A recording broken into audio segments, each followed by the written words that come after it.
Tania Yigeret Kodesh, 5e leçon du chapitre 6. Nous avons expliqué comment le réveil de la miséricorde divine peut venir ou bien par en bas, par l'homme, ou par Akadosh Baruch Hu.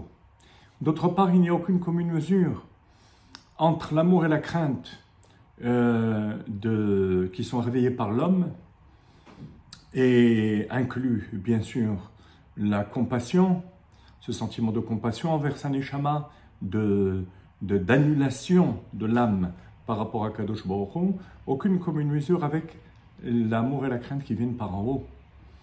Parce que celles qui viennent par en haut viennent du Créateur qui est infini. Alors comment est-ce que on peut malgré tout considérer qu'un réveil d'en bas soit nécessaire, puisque de toute façon, il n'y a aucune commune mesure entre le réveil d'en bas et le réveil d'en haut. Admor Zaken nous donne la solution à la page 220, Kufio d'Amoudbet du Tanya. Le conseil qu'on peut donner pour que nos actes, notre réflexion puisse réveiller ces rachamim, cette miséricorde d'en haut, c'est par la tzedaka, la mitzvah de tzedaka. Shehi midat rachamim, alman delet le migerme. C'est la compassion envers celui qui n'a rien. Alors, bien sûr, l'essentiel, c'est l'acte de la tzedaka, mais cet acte doit être imprégné et motivé par la compassion envers l'autre.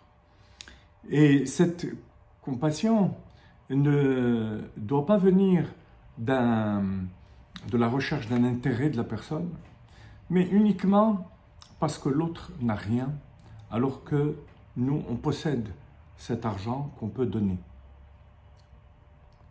L'achayot ruach shefalim, qui va permettre de raviver la vie qu'il y a chez le pauvre.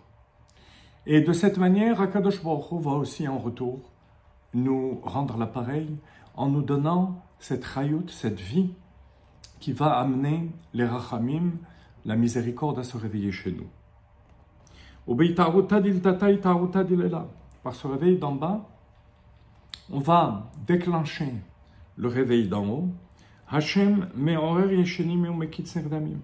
Et Dieu va réveiller la créature qui est endormie.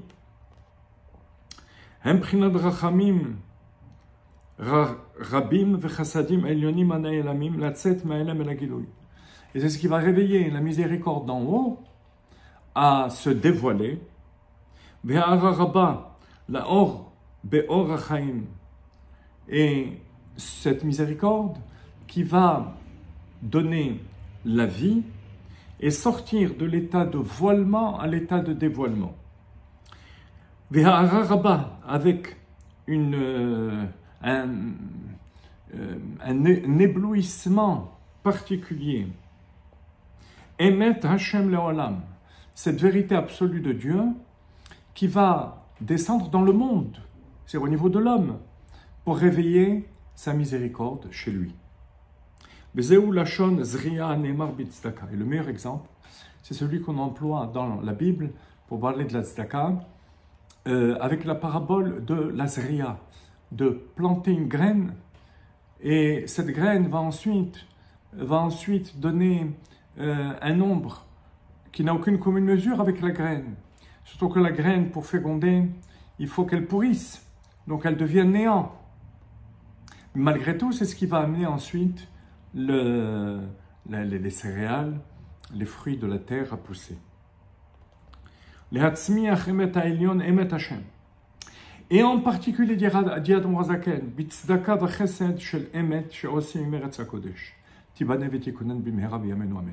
en particulier par le moyen de la tzedaka qu'on fait vis-à-vis d'Eretz Israël.